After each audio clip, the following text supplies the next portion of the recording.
असम विधानसभा में गुरुवार का दिन ऐतिहासिक साबित हुआ। सदन में एक ऐसा बिल पास हुआ जिसने राज्य के सामाजिक और कानूनी ढांचे में बड़ा बदलाव ला दिया। बात है बहुविवाह पर प्रतिबंध की। इस बिल के पारित होते ही बहुविवाह को अब असम में आपराधिक कृत्य माना जाएगा और दोषी पाए जाने पर 10 साल तक की सजा भी हो सकती है। आपको ये फैसला सिर्फ एक कानूनी सुधार नहीं बल्कि राज्य में महिलाओं के अधिकारों और सुरक्षा को मजबूत करने की दिशा में महत्वपूर्ण कदम माना जा रहा है।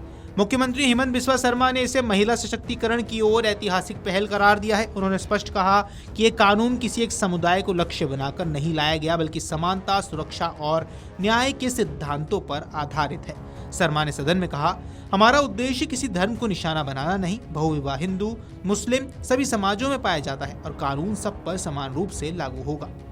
इस नए कानून की सबसे खास बात यह है कि राज्य के सभी समुदायों पर ये लागू होगा। हालांकि इसमें 2 प्रमुख अपवाद शामिल किए गए हैं। पहला, अनुसूचित जाति एसटी समुदाय और छठी अनुसूची वाले स्वायत्त क्षेत्रों। इन इलाकों और समुदायों को संविधान में दी गई विशेष स्वायत्तता और प्रारंभिक प्रथाओं को ध्यान में रखते हुए इस कानून के दायरे से बाहर रखा गया है।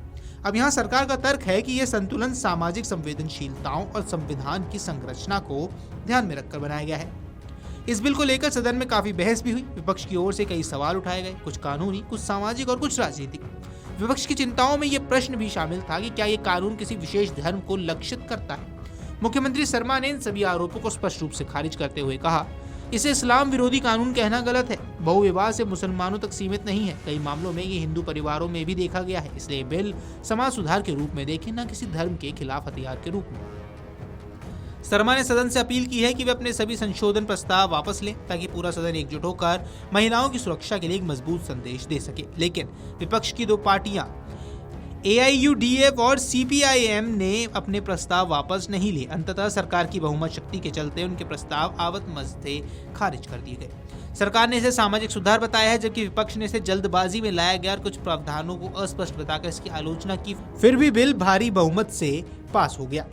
बहस के दौरान मुख्यमंत्री शर्मा ने एक और बड़ा राजनीतिक संकेत देते हुए कहा कि अगर वे अगले कार्यकाल में फिर से मुख्यमंत्री चुने जाते हैं तो वे राज्य में यूनिफॉर्म सिविल कोड यानी कि UCC लागू करेंगे। उन्होंने घोषणा की, अगले वर्ष होने वाले चुनाव के बाद अगर जनता ने हमें फिर से मौका दिया तो नए कार्यकाल के पहले ही सत्र में UCC का बिल पेश किया जाएगा और उसे लागू किया जाएगा।